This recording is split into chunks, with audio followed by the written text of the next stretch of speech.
Di tengah gempuran dunia digital, Radio Purbasora 105,7 FM terus memperkuat perannya sebagai media yang bukan hanya menyajikan hiburan, tapi juga menjadi jembatan antara pemerintah dan masyarakat Kabupaten Tasikmalaya. Nama saya Supriyatno, nama panggung atau nama siaran Mas Pri. Nama asli, kan ada dua nama udara sama nama darat ya.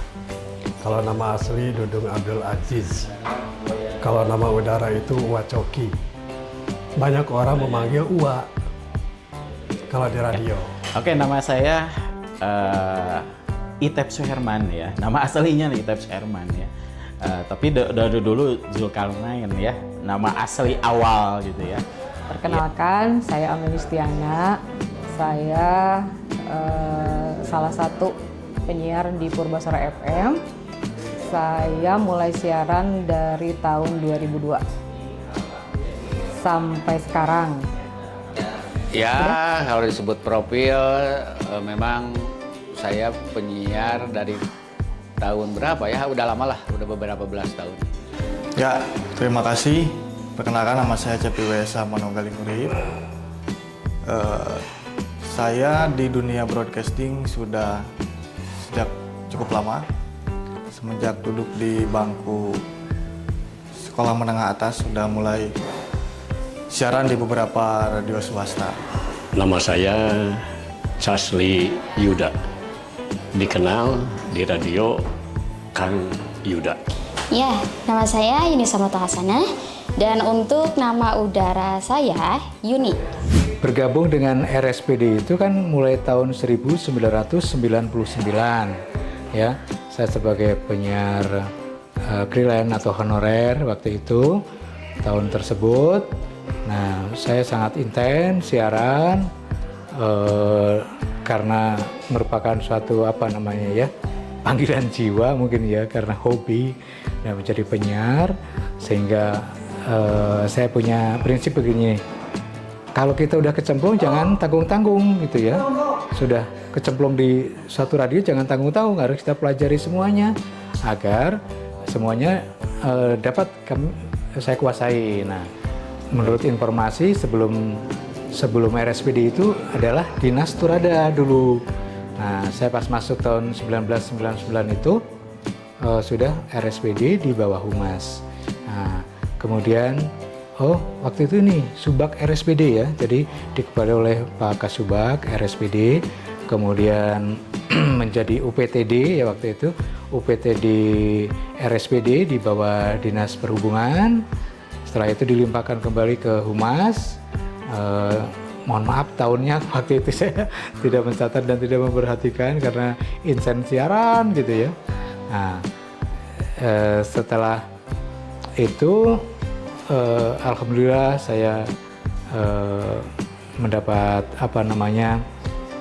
rezeki dari Allah, diangkat menjadi PNS, dan kemudian setelah itu dipercaya menjadi programmer di RSPD waktu itu. Nah, pada tahun 2013 RSPD waktu itu yang berada di Dadaha, di lantai 2 Gor Sukapura Dadaha nomor 17 tuh, masih ingat soalnya sering tiap kali disebutkan. Oke, masih bersama Radio Siaran Pemerintah Daerah Kabupaten Tasikmalaya atau RSPD dari lantai 2 Gor Sukapura Jalan Dadaha 17. Nah, sampai sekarang tetap melekat itu. Tahun 2013 itu kita pindah ke Desa Sukamanah, Kecamatan Cigalontang. Itu berkaitan menurut Bapak pimpinan waktu itu, kita harus menempati coverage area yang ditentukan oleh Balmon atau Balai Monitoring, yaitu Cigalontang, Salawu atau Singaparna. Nah, waktu itu selama 5 tahun ya kami bersama teman-teman di Desa Sukamanah, Kecamatan Cigalontang. Nah, di sana merasa kita dari pusat keramaian Dadaha ya, sekarang di kampung gitu ya. Nah, saya sama teman-teman bagaimana caranya kita agar betah. Nah, sehingga kita bergabung dengan masyarakat di sana. Bergabung artinya kita berbaur ya, kegiatan masyarakat. Kita ke undangan, kita ke ini sama masyarakat, akhirnya kita betah selama 5 tahun di sana.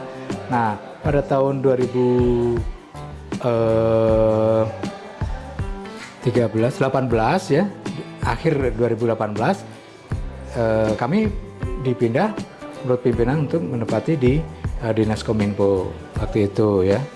Nah, sampai sekarang alhamdulillah kita istilah nama dipernahkeun ya waktu itu sama Ibu Kadis untuk di sini biar ya tidak malu kalau kedatangan para narasumber, para kepala dinas yang sosialisasi gitu. Kita nggak ini ya, sudah representatif tempatnya alhamdulillah. Nah, Awalnya sih tidak tertarik jadi penyiar. Awalnya cuma seneng dengerin lagu. Terus kan zaman dulu masih susah tuh untuk mengakses lagu. Salah satu cara untuk gampang dengerin lagu itu lewat radio, lagu-lagu baru.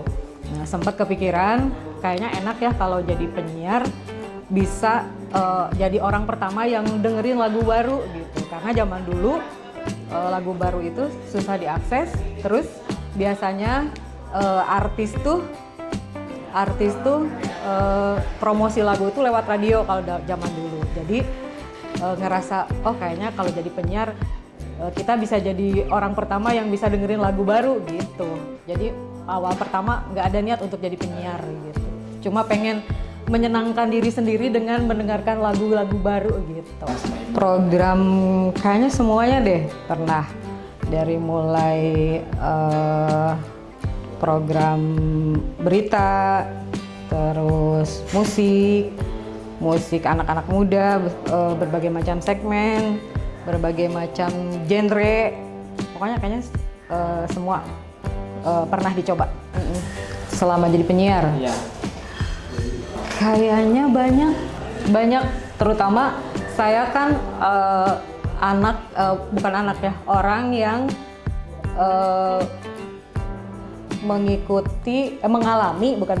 mengalami berbagai era di radio, era pakai pita kaset, terus sekarang zaman pakai komputer. Itu saya mengikuti dari zaman transisi dari pita kaset ke zaman komputer. Jadi kebayang kalau zaman dulu ketika siaran kita tuh harus ngepas kaset dari mulai lagu yang mau diputar, sampai iklan. Nah, kebayang kan? Jadi sebelum kita siaran, setengah jam sebelum kita siaran, kita nyiapin dulu kaset-kaset yang mau diputar termasuk iklan-iklannya juga gitu. Jadi kebayang ribetnya gitu. Cuma itu sih yang berkesan lebih gimana zaman dulu gitu daripada sekarang, karena sekarang kan banyak media. Kalau dulu kan cuma ada radio sama televisi ya. Kalau sekarang kan banyak dari YouTube, dari segala macem gitu. Kayaknya kurang diminati kali ya, apalagi sama anak-anak muda sekarang. Untuk di kita mungkin ya, tapi kalau kayaknya di kota-kota besar sih masih agak lah gitu. Awal mula jadi pendengar dulu. Kalau dulu itu kan belum musim medsos ya. Jadi kalau kerja itu dulu ada pekerjaan yang tidak lepas dari radio. Pasti pendengaran itu sambil kerja itu selalu dengerin radio. Tertarik sama salah satu penyiar di salah satu radio. Bahkan berpikir, aduh, pengen jadi penyiar gitu ya. Bahkan sampai menjadi cita-cita. Cita-cita itu jadi penyiar radio, jadi MC di panggung. Itu ada cita-cita. Ternyata setelah di radio, ternyata MC pun bisa gitu. Jadi dari radio seorang penyiar terkadang ditarik menjadi MC. Oh, ternyata di sini. Kalau dulu ya, dulu itu via atensi. Kalau sekarang berbeda dengan sekarang kan medsos. Kalau sekarang saya terkadang di Facebook posting, di status WA posting kan. Jadi pendengar itu mengetahui wajah seorang penyiar. Kalau dulu mah kan tidak kelihatan lah gitu ya. Jadi hanya mendengar suara, nah dari suara itu berpikir, oh ternyata penyiar ini dibade-bade lah gitu istilah kalau Sunda, cok badal gitu kan. Ternyata pas ketemu lain gitu. Terkadang dari suara menilai. Radio ya, tertarik karena saya itu pendengar radio ya.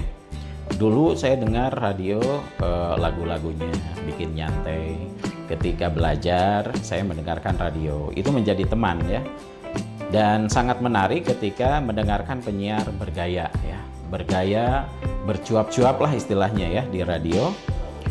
Nah, akhirnya saya tertarik untuk menjadi penyiar radio. Saya bayangkan seandainya saya menjadi penyiar radio.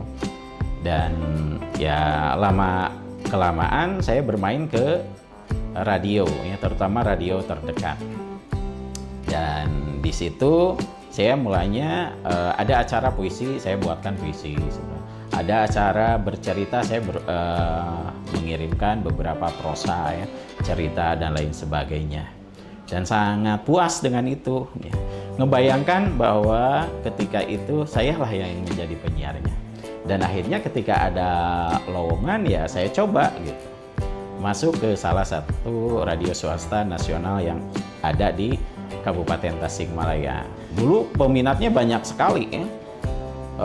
Bertumpuk-tumpuk lah itu apa? Lamaran itu. Ya, kurang lebih seginilah ya. Dan itu setelah dites ternyata alhamdulillah yang diterima tuh 2 orang laki-laki dan 2 orang perempuan. Jadi 4 dari sekian banyak yang masuk. Alhamdulillah. Kenapa demikian? Mungkin karena saya sering berlatih ya. Di samping itu juga saya sering menjadi MC. Ya, eksistensi radio ya. Memang sekarang ya banyak kompetitor ya. Ya banyak media sosial ya, wah gak usah disebutkan ini ya.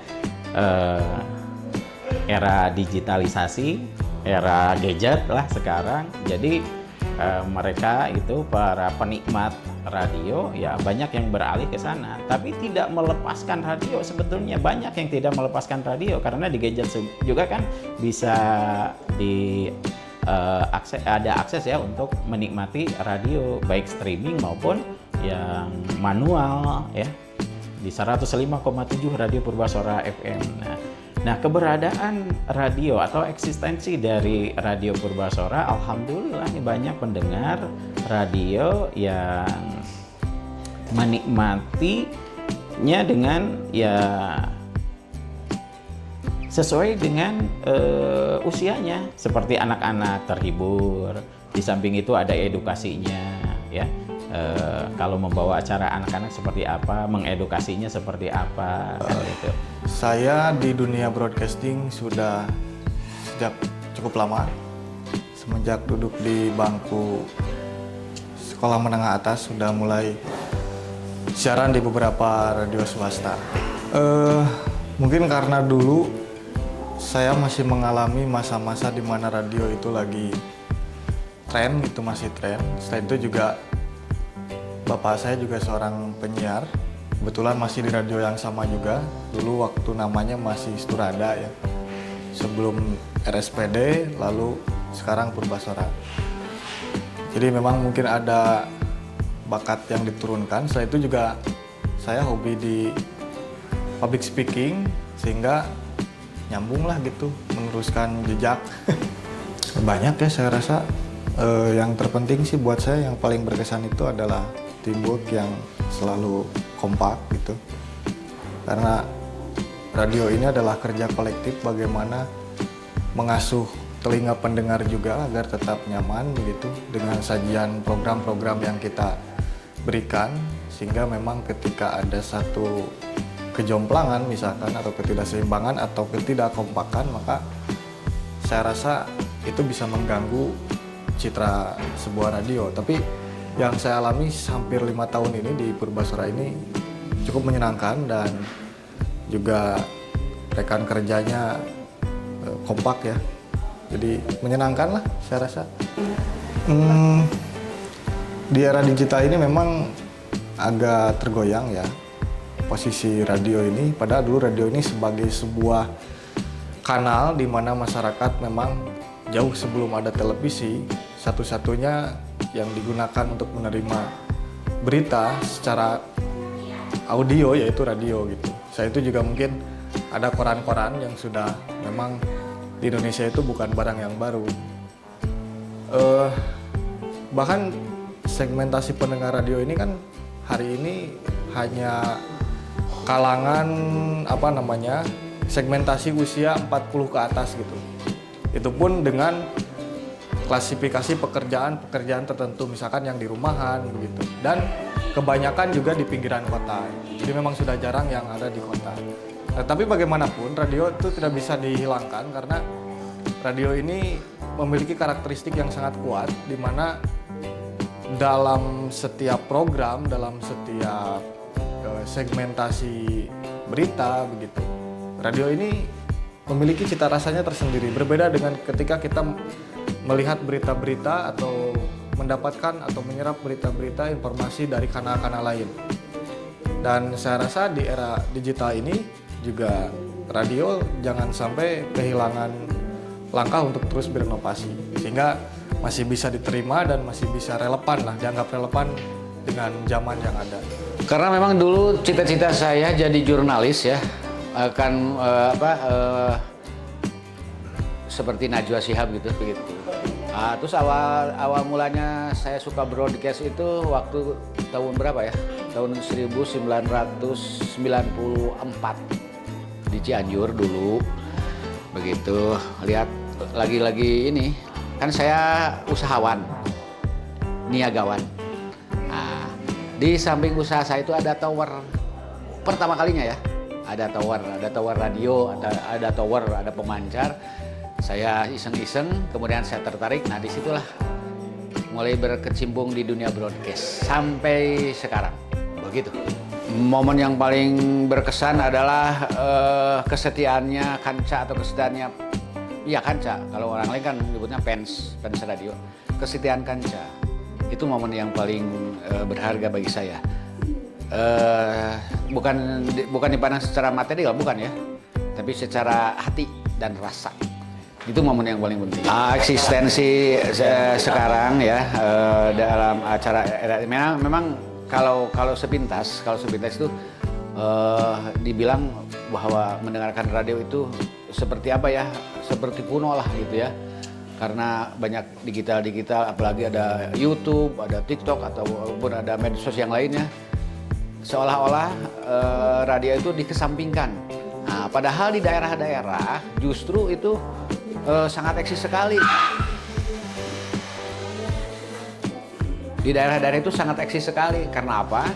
Karena orang-orang itu bisa mendengarkan radio, acara-acara radio itu bisa sambil masak, bisa sambil cuci, bisa sambil setrika, bisa sambil aktivitas. Sementara kalau kita lihat YouTube, lihat TV atau apa, terpotong sama iklan, ataupun kita harus terus saja manco begitu ya, tidak bisa ditinggalkan. Nah, sedangkan kan kalau mendengarkan radio, lagu kesukaan saya belum terputarkan nih, tapi saya kebelet nih, pengen ke itu, bisa kan sambil dengerin. Nah, itu jangan jadi secara eksistensinya, secara walaupun zaman digital, tapi alhamdulillah radio terus eksis begitu. Sebetulnya dulu saya itu tertarik karena melihat pribadinya presiden yang pertama ya, Soekarno. Saya dulu cita-cita ingin menjadi seorang orator begitu, seorang pembicara, ahli pidato dan lain sebagainya. Nah, berhubung sesuatu yang mungkin kurang mendukung, nah akhirnya kami mencari jalan untuk mencoba ke dunia siaran, jadi penyiar gitu. Dengan catatan bahwa dengan jadi penyiar itu pasti akan sama dan mirip seperti orang berpidato. Karena pada saat siaran itu kan menyampaikan sesuatu yang diperlukan oleh pendengar gitu. Sedangkan saya terjun ke radio itu sekitar bulan Juli 1976. Pada saat itu saya masih duduk di SMA kalau dulu ya. Saya di SMEA, Sekolah Menengah Ekonomi Atas, yang sekarang berubah menjadi SMK, Sekolah Menengah Kejuruan.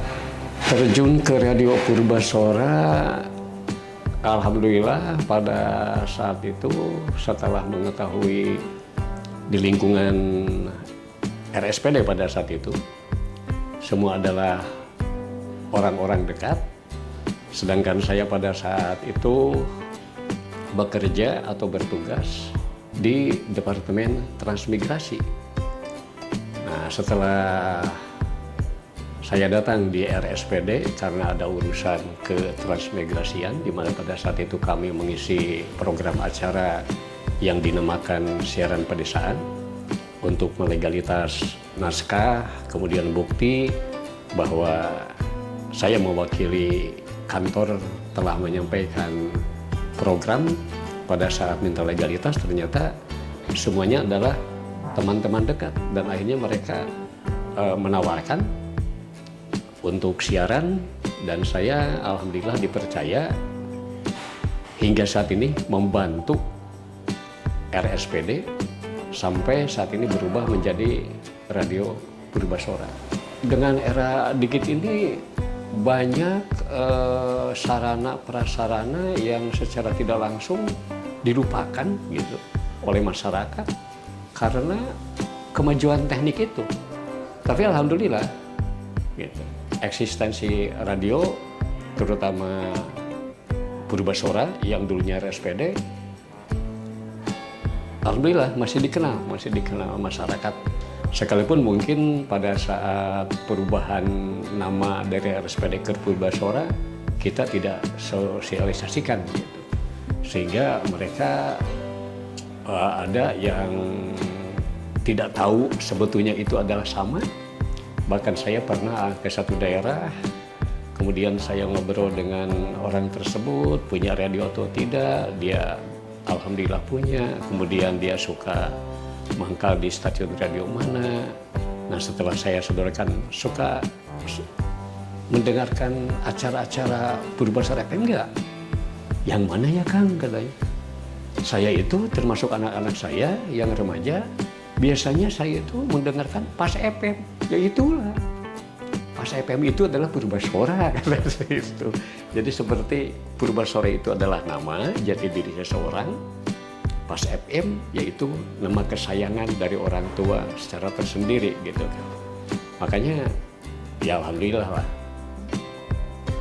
dengan keberadaan dan kemajuan di era digit ini kita masih eksis. Ternyata dibuktikan dengan adanya komunitas yang kita beri nama Kanca kan. Awal mulanya saya hanya seorang mahasiswi yang praktik di radio, yang kemudian setelah 1 tahun pada bulan Oktober saya ditawari untuk mengisi program di Radio Purbasora. Untuk saat ini Radio Purbasora alhamdulillah nggak kalah saing juga ya teh dengan media-media yang lainnya. Hanya saja mungkin kalau di acara Pas Trek itu sendiri lebih kebanyakan dari kalangan remako ya, remaja kolot ya. Padahal untuk acara Pas Trek itu enggak hanya untuk kaum kolot saja, tetapi untuk kalangan anak muda juga. Karena dalam acara Pas Trek juga terkhusus itu tidak hanya ada requestan dan juga salam-salamnya doang, tetapi ada juga di mana kita membahas atau mengupas dari satu lagu atau meminta dari Kanca untuk mencurhatkan isi hati dengan melalui lagu-lagunya.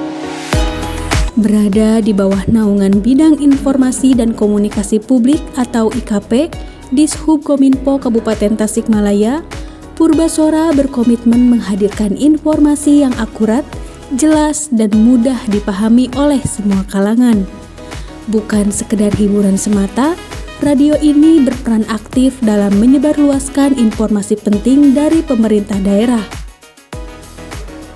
2015 kita sudah resmi menjadi LPPL tadi ya, perpindahan tempat itu juga merujuk pada aturan LPPL, harus sesuai dengan kanalnya, menguruskan IPP, ada ISR. Jadi radio itu ada 2 izin, IPP ya izin penyelenggaraan penyiaran, dan yang kedua adalah ISR, izin perangkat ISR, izin stasiun radio gitu. Semua perangkat itu diperiksa, harus sertifikasi, baru kita goal mendapatkan izin resmi untuk menjadi lembaga penyiaran publik lokal. Alhamdulillah dari situ kami semakin semangat sama teman-teman ya. Nah, pada tahun 2016 kita mengikuti KPID Award waktu itu. Tahun 2016 kita mengikuti kategori program anak, radio, dan berita. Alhamdulillah kami mendapatkan masuk nominasi ya. Tahun 2016 itu dua kategori ya, berita radio sama program anak. Nah, sehingga terus kita tiap tahun mengikutinya, kita nggak pantang putus asa ya, tidak pantang menyerah maksud saya, terus mengikuti kapan ya kita menjadi pemenang. Alhamdulillah tahun 2021, nah alhamdulillah kita menang, artinya menjadi pemenangnya pada kategori berita radio. Ya, waktu itu diadakan di Gedung Budaya Soreang. Alhamdulillah kami bisa mempersembahkan kepada Pemkab, pada pimpinan-pimpinan kami, bahwa inilah bentuk kerja kami ya, bentuk kerjasama semua tim. Nah, tahun 2021. Untuk berikutnya tahun 2024, alhamdulillah mendapat anugerah penyiaran kembali kategori program siaran perempuan dan anak ya. Alhamdulillah kami di sini punya acara Dunia Anak yang kerjasama dengan Forum Anak Daerah ya, Portasya. Dan selain itu juga penghargaan dari Bapak Bupati tahun 2024 itu terkait dengan media publikasi untuk penyebaran informasi kami di Kabupaten Tasikmalaya ini. Dan alhamdulillah pada tahun 2025 sekarang ini yang kemarin, ingat saya juga, selalu saya ingat tanggalnya, 8 Agustus kami diundang ke TPRI Pusat Jakarta. Undangannya itu kita terpilih menjadi nominator ya. Disebutkan di situ ada 5 nominator radio LPPL se-Indonesia. Nah, sekarang skupnya sudah nasional nih. Nah, di situ kami semangat untuk menghadirinya, tapi mungkin belum belum berkesempatan, belum mendapatkan rezeki yang baik. Dimenangkan oleh Jawa Timur, radio yang ada di Jawa Timur. Tapi walaupun demikian, saya atau kami rekan-rekan itu sudah merasa bangga karena ini skupnya nasional. Mungkin seperti yang tadi, skup provinsi jadi nominasi dulu gitu. Ya bertahap. Oke, bertahap, nanti kedepannya mudah-mudahan kita sebagai pemenangnya. Coba 5 besar dari LPPL se-Indonesia. Nah, itu kategorinya radio ramah anak yang diadakan oleh KPI Pusat. Nah, KPI Pusat. Dan kita juga ini merupakan perwakilan dari Jawa Barat, dari KPID itu, untuk mempersiapkan kami mengikuti acara itu, dan sebagai pengantar KPID Jawa Barat, dikirimnya dari kami ke KPID Jawa Barat baru ke pusat ini. Nah, makanya kami memposisikan, kalau hiburan banyak radio yang hiburan programnya itu, oke lah kita ambil yang jarang diminati oleh radio lain, yaitu memprioritaskan mayoritas acara kita ini adalah berita ya. Jadi berita, walaupun tidak secara full beritanya, tapi kami mengutamakan berita. Selain itu kami juga bekerja sama dengan instansi dan juga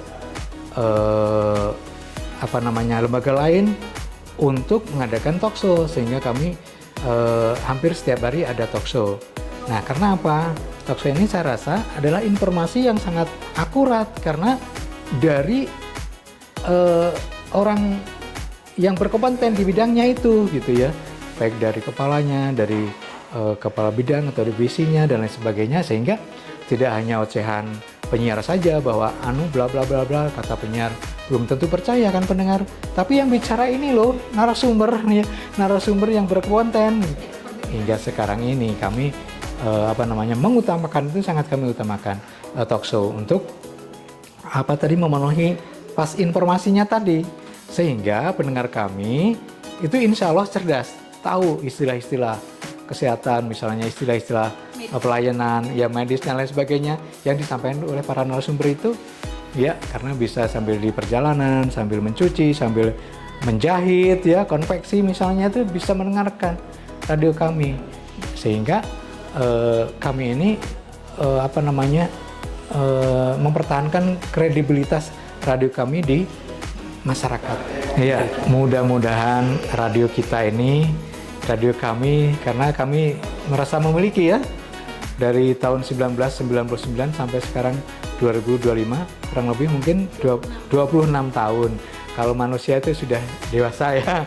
Nah, mudah-mudahan saja kami diberi kesehatan, kelancaran dalam mengelola dan mempertahankan eksistensi dari Radio Purbasora yang sebelumnya adalah Dinas Turada dan juga RSPD dan sekarang menjadi LPPL Purbasora, dan lebih maju, tentunya lebih maju, minimalnya mempertahankan, tapi kan cita-cita harus setinggi langit kan gitu ya. Nah, makanya ya ingin semakin maju. Untuk harapannya untuk generasi ya coba belajar broadcast, belajar komunikasi publik begitu kan, untuk para generasi ke bawahnya. Siapkan kosakata yang baik, kosakata yang banyak maksudnya, terus gaya bahasa yang baik, intonasi yang baik. Ya, harapan ke depan mudah-mudahan semakin sukses lah. Semakin sukses, dan radio itu jangan sampai punah, tersisih oleh era digital yang lebih modern lah gitu. Semakin eksis lah. Harapannya untuk radio mungkin kalau untuk radio lebih ke program ya, program yang kita bikin, harusnya kita bikin program yang lebih diminati sama Gen Z itu tadi gitu. Kalau harapan saya, kita butuh inovasi, kita butuh acara-acara yang lebih dinikmati sama Gen Z, diminati sama Gen Z, kayaknya sih seperti itu. Diharapkan apalagi sekarang mempunyai satu nama yang berbeda, yaitu LPPL, Lembaga Penyiaran Publik Lokal. Nah, kalau melihat daripada publik lokalnya ini, berarti kita harus mengejar bagaimana caranya supaya publik lokalnya itu bisa muncul gitu, sehingga masyarakat lain terutama gitu akan mengetahui inilah keberadaan orang tersebut. Nah, dan harapannya terus eksistensinya, keberadaannya tadi dapat dirasakan oleh pendengar, warga, khususnya warga Kabupaten Tasikmalaya. Terkhusus mungkin untuk Purbasora, karena dengan perjalanan yang sangat panjang yang telah dilalui dan juga capaian-capaian yang tidak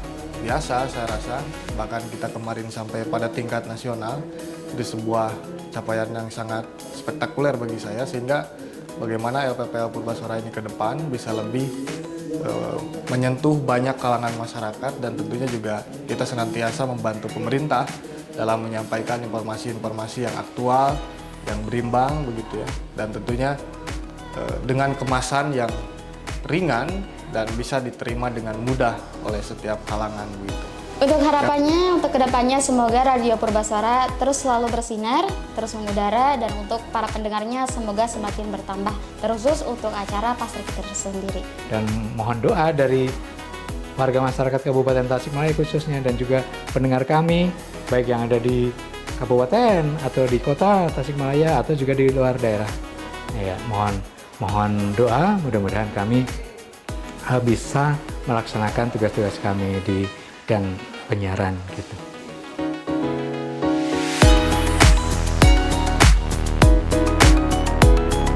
Radio Purbasora juga bisa didengarkan melalui live streaming secara gratis di aplikasi Purbasora FM. dan dapat diunduh di Play Store maupun App Store.